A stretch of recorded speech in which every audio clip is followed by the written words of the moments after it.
सुब्रास्टा, हाथ खड़ा करना है। आपको बुरा लगा जो रेवंत रेड्डी ने बोला, हाँ या ना? सुब्रास्टा, ऑफ कोर्स बुरा लगा, बुरा लगा, बिल्कुल किसी को भी बुरा लगेगा। एक सेकंड, अजय आलोक, आपको बुरा लगा, हाँ या ना? उसके बाद मैं आगे बढ़ता हूं।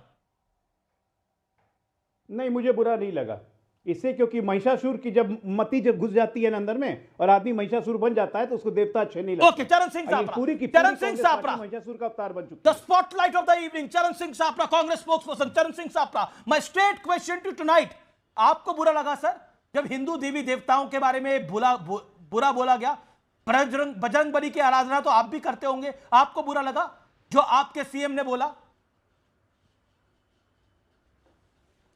देखिए, हमारे सीएम ने किस कॉन्टेक्स्ट में बोला है वो देखना पड़ेगा, लेकिन मुझे तब भी बुरा लगा जब दिल्ली के अंदर झंडे वाला मंदिर, जो 400-500 साल से भी ज्यादा पुराना मंदिर है, उसको तोड़ा गया और बीजेपी के प्रशासन ने तोड़ा, डबल इंजन की सरकार ने तोड़ा। क्यों? क्योंकि वहां पर आरएसएस की पार्किंग के लिए जगह चाहिए थी। मुझे तब भी महसूस हुआ जब बीजेपी के नेता मर्यादा पुरुषोत्तम राम को रम से तुलना करते हैं। तो ऐसे बहुत सारे उदाहरण मैं भी दे सकता हूं। नहीं, कंटेस्ट क्या था? भारतीय जनता पार्टी इसका औचित्य क्या था? आप पूछ रहे हैं कि मुझे इसका औचित्य नहीं पता लगा, लेकिन अगर कोई व्यक्ति, रेवंत रेड्डी मुख्यमंत्री लेवल का आदमी, यह बयान दे रहा है, उससे पहले वो बयान देता है मुसलमानों को संबोधित करते हुए 7 नवंबर 2025 को, कांग्रेस मुस्लिम है और मुस्लिम ही कांग्रेस है। अभी लाइव इमरान मसूद कह के गए हैं कि मैं उनके बयान से सहमत नहीं हूं। अनुराग भदौरिया इस पर कुछ बोल नहीं पाए हैं। और 2 दिसंबर को वो कहते हैं हिंदू धर्म में कितने भगवान हैं? 3 करोड़ हैं। जो अविवाहित हैं उनके लिए हनुमान है, जो 2 बार शादी करते हैं उनके भगवान अलग हैं, जो शराब पीते हैं उनके लिए एक भगवान है, मुर्गा खाने वालों के लिए एक और भगवान है। सर, इसमें अब आपको औचित्य समझना है। एक मुख्यमंत्री, आपका क्या विचार है इसके ऊपर सर? देखिए, मैंने वही कहा कि उनका पूरा वक्तव्य क्या है, किस कॉन्टेक्स्ट में कहा, वो देखना पड़ेगा। किसी भी कॉन्टेक्स्ट में कहा हो। दूसरी बात क्यों बोलेंगे भगवान के बारे में? अगर मैं झंडे वाला मंदिर की बात करता हूं तो झंडे वाला मंदिर तो तोड़ा गया है, उसके बारे में क्यों बोलेंगे? क्यों नहीं पूछते? बताइए ना। आप झंडे वाला मंदिर तोड़ा गया दिल्ली के अंदर, झंडे वाला, एक सेकंड, आपके लिए राम के लिए झंडे वाला मंदिर आपके विषय, बिल्कुल विषय होना भी चाहिए। मैं भी उसमें आवाज दिलाता हूं, लेकिन मुझे बताइए कि भगवान को खुलेआम एक मुख्यमंत्री इतने अपशब्द कह रहा है, उसके ऊपर आप कुछ नहीं बोल रहे। आपका सिटिंग मेंबर ऑफ पार्लियामेंट अभी लाइव बोल के गया है कि मैं उसको स्वीकार नहीं करता। तोड़ा जा रहा है, आपने रोकने की प्रयास किया क्या? आपने सवाल पूछा? कमाल की बात करते हैं सापरा साहब, you are a very regarded spokesperson, आपका मैं बड़ा रिगार्ड करता हूं, लेकिन आप कह रहे हैं कि कंटेस्ट समझना पड़ेगा। मुझे कंटेस्ट समझना पड़ेगा कि उसने भगवानों को इस तरह से अभद्र भाषा क्यों बोली है। तो आप जो मैं सवाल आपको पूछ रहा हूं उसका उत्तर दीजिए ना। आपने क्या सवाल पूछा? तो मेरा अमित शाह से झंडे वाला मंदिर तोड़ा गया है। सापरा, आप उत्तेजित ना हो, मेरा निवेदन है, आप बताइए ना। सर, चरण सिंह साहब, चिल्ला चोट कर सकते हैं तो मैं भी चिल्ला चोट नहीं, मैं तो चिल्ला चोट कर ही ना, मैं तो आपसे सवाल पूछ रहा हूं। सर, मेरी उत्तेजना है, मेरी उत्तेजना इसलिए है, चरण सिंह साहब, with all due respect mister Sapra, with all due respect to you, मतलब मेरी उत्तेजना की कीमत नहीं है उन करोड़ों लोगों की कीमत। सर, एक सेकंड, कीमत तो किसी चीज की नहीं है, लेकिन ईश्वर, कम से कम हम ईश्वर की कीमत ना लगाएं। मेरा निवेदन है, हम बजरंग बली के बारे में बुरे शब्द ना बोलें। हम ये ना बोले मुर्गा खाने वालों का दूसरा भगवान होता है। मैं कहता हूं यहां पर मुस्लिम भी पैनल पे बैठे हुए हैं, वो भी इस बात को स्वीकार नहीं करेंगे। झंडे वाला मंदिर तोड़ा गया, वो गलत हुआ। सर, झंडे वाला मंदिर का विषय, आपकी बात को मैं आवाज देता हूं, वो विषय अलग है, लेकिन अब मुझे सीधे से बताइए, क्या रेवंत रेड्डी का बयान हिंदू देवताओं को गाली देना बर्दाश्त किया जाएगा? मंदिर का है। व्यूअर्स, आज की डिबेट ऐतिहासिक है। अगर आप इस समय लाइव देख रहे हैं, मेरा आपसे निवेदन है, जुड़िए इस कार्यक्रम के साथ। मेरा आपसे निवेदन है, जुड़िए और इंस्टाग्राम पे आकर, सोशल मीडिया पे आके इस पर साथ दीजिए। कांग्रेस के एक सिटिंग सीएम ने हिंदू देवी देवताओं को गाली निकाली है, क्या यह सही है? बीजेपी इसको बड़ा विषय बना रही है, क्या यह सही है? मैं रुक करता हूं आपका अजय आलोक, जवाब आपका। उन्हें कंटेस्ट नहीं पता, वो औचित्य समझेंगे फिर बोलेंगे। अजय आलोक, 40 सेकेंड्स। देखिए, उनको सब कॉन्टेक्स्ट पता है, वो औचित्य भी समझते हैं, लेकिन बोलेंगे नहीं, क्योंकि ऊपर में गांधी परिवार का दबाव है। नहीं ये तो आज जस्टिफाई कर देंगे यहाँ बैठ के कि ऑपरेशन ब्लू स्टार में आर्मी जो घुसी थी स्वर्ण मंदिर में, वो भी सही था, इंदिरा गांधी का सही निर्णय था। ये सिख नरसंहार को भी जस्टिफाई कर देंगे क्योंकि इनको गांधी परिवार को खुश करना है। रेवंत रेड्डी जैसा राक्षस, जिसको मैं महिषासुर की उपाधि मैंने दिया है, देवताओं से नफरत है और उनको भी अपनी कुर्सी बचाने के लिए गांधी परिवार को खुश रखना है। तो गांधी परिवार को खुश रखने का सबसे अच्छा तरीका जानते हैं क्या? कांग्रेस में सनातन धर्म को गाली दो, हिंदू देवी देवताओं को गाली दो, आरएसएस परिवार जस्टिफाई करेगा, बताइए। सेकंड ग्रेड ऑफ सिटीजन बना दो उनको, जो शुरू से आज तक नेहरू के जमाने से लेकर आज तक यही करते हैं। ये परंपरा चली आई है नेहरू के जमाने से लेकर आज तक, चाहे वो सोमनाथ मंदिर बनाने की बात हो, चाहे नई बाबरी मस्जिद बनाने की बात हो, जो आज राजनाथ सिंह जी ने कहा, सामग्री आ जाती है दिल्ली के अंदर, स्वर्ण मंदिर को तो जस्टिफाई कर दीजिएगा। छाती पर बैठ करके वो लोग वहां पर गाड़ी पर बम ब्लास्ट होता है। राजनीति की एक सीमा होती है, हमारे धर्म पे मत बोलिए, हमारे धर्म पे मत बोलिए, आपको वार्निंग दे रहा हूं। समझिए, और किसी ऐसे व्यक्ति का समर्थन मत कीजिए, उत्तर देने के लिए नहीं हिंदू है। धर्म के देवी देवताओं को जो गाली दे उसका समर्थन मत कीजिए। ब्लास्ट क्यों हुआ? दिक्कत हो जाएगी, बता रहा हूं। कौन उसका दिक्कत हो जवाबदार जाएगी, है? ये बर्दाश्त नहीं किया पहलगाम की जाएगा। जवाबदारी किसकी ये है? बर्दाश्त नहीं किया बताइए। जाएगा। पुलवामा की आए बाएं जवाबदारी दाएं आप क्यों शाएं नहीं करने से लेते? कोई फर्क नहीं पड़ता है। Accountability। आपकी इतनी हिम्मत है कि आप हिंदू अरे देवी आए देवताओं को बाएं गाली दाएं देंगे? साए नहीं चलने दूंगा। बताएं आपको इस देश दिल्ली का बॉम्ब हिंदू, ब्लास्ट की अकाउंटेबिलिटी बताइए। बताएं इस देश का हिंदू आपको। दिल्ली बॉम्ब ब्लास्ट की अकाउंटेबिलिटी बताइए। Accountability बताइए। है ताकत? है बेशर्मों की ताकत तरह तो बोले बताइए। जा रहे हैं। दिल्ली बेशर्मों बॉम्ब की ब्लास्ट तरह क्या बोले जा रहे हैं। अमित शाह नहीं, का नहीं, राजनीति नहीं, नहीं, ठीक एक करना सेकंड, चाहिए। एक सेकंड। किस तरह से ये होती है गांधी अनुराग के पास मैं चलूंगा। Audio down. देखिए, मैं एक बारी सैयद को भी ले लेता हूं। सैयद, आपको क्या लगता है जो रेवंत रेड्डी ने हिंदू देवी देवताओं के बारे में बोला वो सही था, गलत था? 40 सेकंड, अ शार्प रिप्लाई। जी जी बिल्कुल। सबसे पहले तो रेवंत रेड्डी गारू, जो आदर सम्मान के साथ उनको कहना चाहूंगा मैं, मेरे जो सबसे प्रिय मित्र हैं वो हनुमान भक्त हैं और मैं समझता हूं कि लॉर्ड हनुमान एक हिम्मत की मिसाल है, ना सिर्फ हिंदुस्तान के लिए लेकिन विश्व के लिए। मैं एक बहुत बड़ी गैदरिंग में गया था अमीश भाई, और आपको बता दूं, मैंने जब हनुमान चालीसा पढ़ा, जय हनुमान ज्ञान गुण सागर, जय कपीश तिहुँ लोक उजागर, रामदूत अतुलित बलदामा, अंजनी पुत्र पवन सुतनामा, मैं समझता हूं कि सिद्धांत, आदर और अपने बड़े भाई जैसे मर्यादा पुरुषोत्तम राम की आदर करना, ये सिर्फ हिंदू भाइयों के लिए नहीं, मुसलमान भाई, सिख भाई और ईसाई भाइयों के लिए भी है। मैं समझता हूं कि अनुमुला रेवंत रेड्डी गारू, कृपया करके अगर आप ऐसा कह के मुसलमानों का दिल जीतेंगे या खुश कर देंगे, आप बिल्कुल गलत है। आपको तमाम 140 करोड़ हिंदुस्तानियों से और जहां जहां मेरे हिंदू भाई हैं विश्व में, आपको माफी मांगनी होगी, क्योंकि जिस तरह से हमारा इस्लाम कहता है लकुम दीनुकुम वलिय दीन, हमारा दीन हमारे साथ, आपका दीन आपके साथ, हम आपका आदर प्रणाम करेंगे, सम्मान करेंगे जब आप हमारे हिंदू भाइयों का सम्मान करेंगे, प्रणाम करेंगे। और Revanth Reddy garu, Charan Singh Sapra, he is a Muslim और वो हनुमान चालीसा की उन्होंने कुछ पंक्तियां पढ़ी। अब आप मुझे बताइए, रेवंत रेड्डी गारू ने ये जो शब्द बोले, ये क्या सही है? औचित्य आपको भी पता है, क्या आपको लगता नहीं है ये कांग्रेस के लिए बहुत बुरा साबित होगा, बहुत नुकसानदायक साबित होगा? देखिए, औचित्य मुझे पता नहीं है, लेकिन शब्द जो है वो चुन करके बोलने चाहिए थे, ये मैं कह सकता हूं। लेकिन भारतीय जनता पार्टी आज के मुद्दों पर क्यों नहीं चर्चा करना चाहती? आज का मुद्दा ही है, जो है वो 90 पार हो गया है डॉलर की तुलना में। ये आज का मुद्दा ये है। आज का 2 दिसंबर को बोला है, आज हम कहां खड़े हैं, ये आज का मुद्दा ही है। जो है बीएलओ की हत्या है, बीएलओ की हत्या आज का मुद्दा है। You have a glass of water, आप पानी पीजिए 30 सेकंड के लिए। मैं सुब्राष्ट्रा के पास चलता हूं और फिर मैं आता हूं आपके पास। सुब्राष्ट्रा जी, मेरा आपसे प्रश्न ये है, क्या आपको लगता है बीजेपी इसको विषय बना रही है? और आज का जो विषय है वो है कि कांग्रेस का तुष्टीकरण कल, आज और कल, चाहे वो बाबरी मस्जिद को दोबारा बनवाना हो, चाहे वो शाहबानो का केस हो, और चाहे वो रेवंत रेड्डी का आज का बयान हो, चाहे वो इनकलाब अखबार हो 2018 का। जी आमिश जी, आपने जो मुझसे सवाल पूछा है, उस सवाल का जवाब मुझे लगता है कि इतिहास में ढूंढने से हमें बहुत आसानी से कांग्रेस की जो नीति रही है मुसलमानों के प्रति, या यूं कहे माइनॉरिटीज के प्रति, तो बहुत स्पष्ट हो जाता है। रेवंत रेड्डी जी ने जो आज कहा वो बयान कोई नया बयान नहीं है। कांग्रेस की जो सेक्युलरिज्म को लेकर के पॉलिसी रही है, नेहरूवियन सेक्युलरिज्म और पटेल वर्जन ऑफ सेक्युलरिज्म बहुत अलग अलग तरीके से होल्ड ऑन सुब्रास्टा, आपको लगता है ये सेक्युलरिज्म है? हिंदू भगवानों को अपशब्द कहना सेक्युलरिज्म है? आपको लगता है ऐसा? बिल्कुल भी नहीं।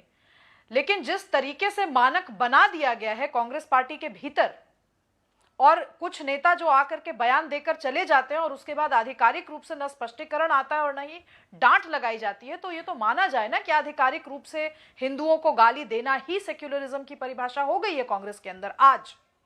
वरना आप मुझे बताइए कि रेवंत रेड्डी जी का जो यह बयान आया वो कितना शर्मनाक बयान है। आपने देखा कि क्या प्रियंका गांधी वाड्रा ने या राहुल गांधी ने या सोनिया गांधी ने सामने आकर बात की हो? क्योंकि आप तो कांग्रेस में किसी से ही बात कर लीजिए, वो सीधे यही कहेंगे मैं उनके बयान से इत्तेफाक नहीं रखता। तो भाई कांग्रेस पार्टी का बयान है क्या?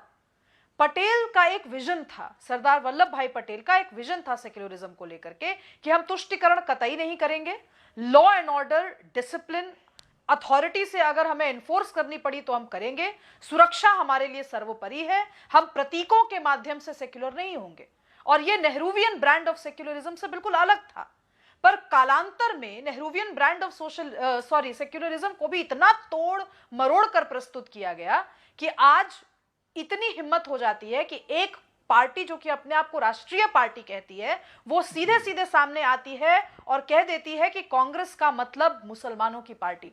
और सिर्फ इतना ही नहीं कहती, इस पे आधिकारिक बयान राजनाथ सिंह जी को देना पड़ जाता है।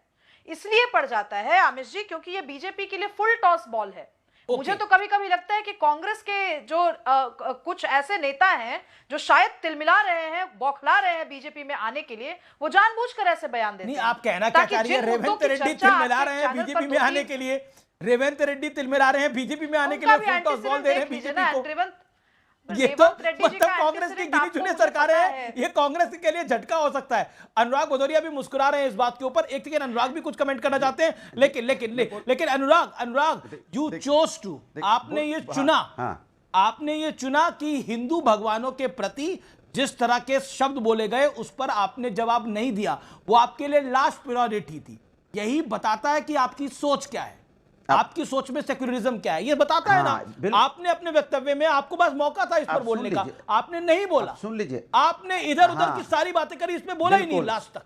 अरे सुन तो लो प्रभु, अरे प्रभु सुन लो, प्रभु एक ही है, मैं प्रभु नहीं हूं, प्रभु एक ही दया है, जितनी उसका और सम्मान करो बस। अरे सुन लीजिए, अरे प्रभु सुनिए, हम हर आत्मा को परमात्मा समझते हैं, प्रभु आपको भी हम प्रभु समझते हैं, कण कण में प्रभु हैं, लेकिन आप नहीं समझते तो हम क्या करें। अब सवाल यह है कि जितना समय आप दूसरों को चुपचाप सुनते हैं ना, मंत्रमुग्ध होकर, मेरा भी सुन लेना थोड़ा सा तो अच्छा लगेगा। मैंने बोला कि रेवंत रेड्डी ने जो बोला उस शब्दों के साथ, उनके वक्तव्य के साथ हम बिल्कुल नहीं है, बिल्कुल गलत बोला। कब बोला? एक बात। दूसरी बात, मैं उसके कब बोला? ये कब बोला? क्या हो गया? कब बोला? अभी तो बोला। अरे अब बोल रहा हूं ना, जब बोलने का मौका दोगे तब तो बोलूंगा। आप तो यहां पे ऐसे सवार रहते हो कि कहीं अच्छा बोल ना दे विपक्ष वाला। अच्छा बोल दोगे तो आपका एजेंडा खत्म हो जाएगा। दिक्कत तो ये है ना, आप विपक्ष को बोलने का देते हो, रनिंग कमेंट्री चलाते हो, रनिंग कमेंट्री। सारे नेता विपक्ष के, इमरान मसूद विपक्ष के, चरण सिंह सापरा विपक्ष के, सोमनाथ भारती विपक्ष के, अनुराग भदौरिया विपक्ष के, अभी विपक्ष के नेता बोल नहीं पा रहे।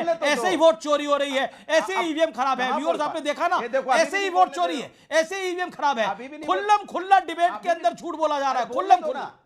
अरे बोलने तो दो, देखो आप रनिंग कमेंट्री कर, बोले दो। मैंने कहा रेवंत रेड्डी जी ने बोला बिल्कुल गलत बोला, हम उनके शब्दों के साथ नहीं खड़े हैं। हम वो भी नहीं खड़े कि भारतीय जनता पार्टी ने जिससे झंडे वाला का मंदिर तोड़ा उसके साथ भी नहीं खड़े। हम उस व्यक्ति के साथ भी नहीं खड़े जो भारतीय जनता पार्टी ने जिसको ले लिया, जो प्रभु राम और विष्णु के बारे में कितने गलत शब्दों का इस्तेमाल कर रहा था पार्लियामेंट में खड़े होकर। लेकिन भारतीय जनता पार्टी का पॉइंट 30 सेकंड। आप मुझे ये बताइए, ये भी डॉक्टर है अनुराग भदौरिया, आप मुझे ये बताइए, जनता के कई मुद्दे विपक्ष के नेताओं ने उठाने की कोशिश की आपके ही शो में यहाँ पर। आप मुझे बताइए कि क्या रेवंत रेड्डी, रेणुका चौधरी और इस तरीके के, जो मैं बहुत जिम्मेवारी से बोल रही हूं, अब इनका भाषण सुनकर ऐसा लगता है कि ये छुटभइये नेता हैं। ये छुटभइये नेता इनकी भाषा, अनुराग भदौरिया की भाषा क्यों नहीं बोलते? क्यों नहीं मुद्दा उठाते जीएसटी का? क्यों नहीं मुद्दा उठाते लेबर रिफॉर्म्स का? क्यों मुद्दा उठाते हैं सेक्युलरिज्म अरे भैया, और कुत्ता कम्युनलिज्म का मुद्दा तो क्या बीजेपी ने इनके बनाया क्या है। विपक्ष के अंदर बीजेपी के लिए कुत्ता मुद्दा इतनी हो भी गया एकता है। नहीं है? हवा में जहर क्या मुद्दा जनता से नहीं, इतना राष्ट्र कटे के हुए बीच में हैं नहीं लोग? बोली। डॉलर के क्या मुकाबले रुपया जनता लौटा से रहा है, कटे मुद्दा हुए नहीं, अनुराग जी क्यों आतंकवाद मुद्दा लगातार बोल रहे हैं नहीं, आप? मंदिर तोड़ा मैं झंडे आपसे वाला का पूछ रही हूँ मुद्दा ना, आपके नहीं, जैसे उनके लिए बौद्धिक व्यक्ति कुत्ता का मुद्दा है, परामर्श लेकर कुत्ता। कांग्रेस पार्टी ये क्यों कुत्ता नहीं को मुद्दा बना के आती? पार्लियामेंट में अपना काम चला रहे। अरे, सोचिए, इतना विकास की बात नहीं कर सकते, कुत्ता- डेवलपमेंट की बात नहीं कर अरे सकते। भाई, भाई सत्ता अनुराग पक्ष जी, की आप क्या थोड़ा जिम्मेदारी पढ़ते है? लिखते सत्ता भी पक्ष हैं। की जिम्मेदारी एक- नहीं एक- है, एक- हमारे पढ़ते हम होते हैं, लिखते उनके हैं, पता परिवार है, वालों के आपको बारे में बात जानकारी है करें। कि आज उनके बच्चों बच्चों के को बारे में क्या बात क्या करें। क्या इत्मीनान से क्या- कुत्ते क्या पे भी मैं आता हूँ। जिम्मेदारी नहीं अनुराग है? जी, ये नहीं आपके कि कुत्ते पे बाइक भी से मैं कोई आता हूँ। आता है। एक सेकंड, ऑडियो डाउन साढ़े करें। पाँच साल अनुराग, आपके कुत्ते पे भी मैं आता हूँ। कुत्ते की कहानी भी, आपकी कुत्ते की कहानी भी मैं आपको पूरी बताऊंगा। ओके ओके सुब्रास्टा, अनुराग को आप क्या कहना चाहती हैं? बेकायदा ये भी डॉक्टर है वैसे। मैं ये कहना चाहती हूं कि अनुराग जी थोड़ा सा अपने आसपास जो चल रहा है उससे रूबरू होकर डिबेट में बैठा करें। रेणुका चौधरी को जब माइक दिया गया बोलने के लिए, एएनआई की रिपोर्टर ने बाइट दिया, बाकी तमाम पत्रकारों ने बाइट दिया, क्यों नहीं बोली लेबर रिफॉर्म्स पर? भौं भौं बोलकर क्यों निकल गई? मतलब इस तरीके का तो विपक्ष है हमारा। ये वो लोग हैं, मैं जनता से अनुराग कहना चाहती हूँ, ये वे लोग हैं जिनको हमने चुनकर हाँ। संसद भेजा है। मुझे तो सवाल नहीं के लगता हमने जवाब, कुत्ते की आवाज जवाब, निकालने के लिए जवाब। संसद भेजा अनुराग, है। अनुराग, कभी वो एक- बैठकर ठठा कर हंसती हैं, अच्छा, कभी अनुराग- वो ऐसी बातें करती हैं। अनुराग, जी। अब माइक आपके सामने लगाए, जी। अब आप बोले मैं भौंकूंगा, तो कोई क्या, मैं ऐसा कह नहीं रहा, लेकिन अब वो तो भौंकी पड़ी। उन्होंने बोला, उन्होंने जिस तरह के एक्शन करा, वो वीडियो में हमने देखा, वो ऑडियो में हमने सुना, मतलब क्या जरूरत थी उसकी? तो उन्होंने, देखिए, वो उनका अपना किसी तरह का रिप्लाई देने का तरीका हो सकता है। हर व्यक्ति का अपना तरीका है। उनके मन में कुछ बात होगी, उन्होंने उसका जवाब दिया। अब उसका जवाब तो उन्हीं से पूछा जाएगा ना। उसका जवाब तो अनुराग भदौरिया नहीं देंगे। लेकिन मेरे सवाल का जवाब क्यों नहीं आ रहा है? मेरे सवाल का जवाब इसलिए नहीं आ रहा है क्योंकि हम मुद्दों पे बात कर रहे हैं। अरे पर अनुराग, आप कह रहे हो अजय आलोक को मैं लेता हूं। को धर्म के नाम पे ओके राजनीति करनी ओके, पड़ रही है। अजय आलोक, तो सोचो, आप भारतीय जनता धर्म पार्टी के ने नाम कोई पर विकास कार्य नहीं आप किया, धर्म इसलिए के गिना नाम नहीं पर पा रही है। खेलते रहते मुद्दों पे हैं। चर्चा ओके, आप धर्म के नाम पर खेलते रहते हैं। उनका रिप्लाई करने का रेणुका चौधरी का अपना तरीका है। ये इतने बड़े ढीठ हैं कि इनको रिप्लाई करने की जरूरत नहीं है, क्योंकि ये अपना प्ले और रिवाइंड खुद शुरू कर देंगे। इनको मुद्दों की बात कभी करनी नहीं है। ये उसी समाजवादी पार्टी के हैं जिस वो समाजवादी कह रही है पार्टी कि के जो लोगों ने रेणुका राजनीतिक चौधरी ने आंदोलन भौं करते करा, जलाई थी। जो रेणुका ये चौधरी उसी ने भौं करा, समाजवादी वो भी पार्टी एक के हैं तरीका जो है जवाब रामलला देने टेम्पल का। अभी तक दर्शन करने नहीं गए। रेणुका चौधरी जिस तरह से उन्होंने कहा अरे कि भैया, जो प्रभु डसता है, कण-कण जो में यही नहीं काटता है, पता, वो अंदर सनातन संसद को में पढ़ो, है। सीखो। उनके एक मैं मिनट, तो ये कह रहा हूं, डसना प्रभु और कण-कण में काटना, आइए, ये आप भाषा गाँव सूचना में का की थी। भव्य और वैसे ही वहाँ पे कण-कण में 10 आपके कुछ मंदिर नहीं बना है, है। आइए दर्शन कीजिए। आपके मैं तो हिसाब से बुला कुछ रहा नहीं हूं, है। शिव जी का समझे ना? मंदिर, आइए आपने दर्शन जो कीजिए। कपड़े पहने हैं वही बताइए, आपके भव्य कण-कण वहाँ में, पे श्री कृष्ण भगवान जो की कपड़े मूर्ति आपने लगी, आइए पहने हुए ना दर्शन वही कीजिए, आपके हाथ कण-कण जोड़िए। अच्छा, ठीक है, है। और ये एक बार लगातार जान जाइए, बोलते हैं, इस तरह ऑडियो से डाउन करते करिए रहेंगे प्लीज ना, जो भी बचा कुचा है साफ हो जाएगा। ओके, मैं सोमनाथ भारती के बोलने का जानबूझ के मैं सोमनाथ भारती की बात चलता हूं। काफी देर से वो वेट कर रहे हैं, फॉर्मर लॉ मिनिस्टर है सोमनाथ भारती। जो कांग्रेस के सिटिंग सीएम ने एक बयान दिया है, उसको लेकर आपकी पहली टिप्पणी क्या है? क्या आपको लगता है वो सही कहा है या आप उससे असहमत हैं? सुसाइडल है ये बिल्कुल सुसाइडल है। पता नहीं क्या हो रहा है कांग्रेस में, समझ में नहीं आ रहा मुझे। और ये कांग्रेस की तुष्टीकरण नीति नहीं है, ये कांग्रेस की हिंदू इंसल्टीकरण नीति है। मतलब तुष्टीकरण करते वहां पे चलो ठीक था, लेकिन आप कर क्या रहे हैं? इतने बड़े तरीके से एक सीएम मंच पे खड़ा होकर के जो गालियां दे रहे हिंदू देवी देवताओं को, मुझे समझ में नहीं आ रहा इनकी मत मारी गई है क्या? इस आदमी को कुत्ते ने काट लिया क्या? हुआ क्या है? जो रेणुका जी वाला कुत्ता था, इनको कहीं काट तो नहीं लिया? ओके, चरण मैं सिंह सब बिल्कुल ही सोच नहीं पा रहा हूं कि हुआ क्या है ये। और देखिए, मतलब जिस प्रकार से चीजें हो रही, मुझे लगता है कहीं तो बड़ी गहरी मिली भगत है। जो मैं कहता हूं हमेशा आपके शो में, कांग्रेस बीजेपी की बहुत गहरी मिली भगत है। क्योंकि जैसे ही भाजपा कहीं घिरने लगती है तो कांग्रेस कुछ ऐसा कर जाती है। पहले राहुल जी क्या करते थे, आजकल भी करते रहते हैं, लेकिन ये जो रेवंत रेड्डी जी ने किया है, ये तो गजब कर दिया। मतलब इन्होंने तो जितनी सीमाएं हैं सबको लांघ दिया, और इसको माफ नहीं कर सकते। एज ए हिंदू मैं बोल रहा हूं, मैं तो बहुत ही इनकी इस तरह की बातें करने से बहुत आहत हूं, और बिल्कुल बर्दाश्त नहीं किया जाएगा इसको। आप कह मतलब रहे हैं आपको पॉलिटिक्स करनी है, करिए, लेकिन हमारी आस्था के साथ खिलवाड़ मत करिए। मैं चैलेंज करता हूं कांग्रेस को आज आपके चैनल के माध्यम से, इस प्रकार से करके आप तो डूबेंगे ही, आप तो डूब ही गए।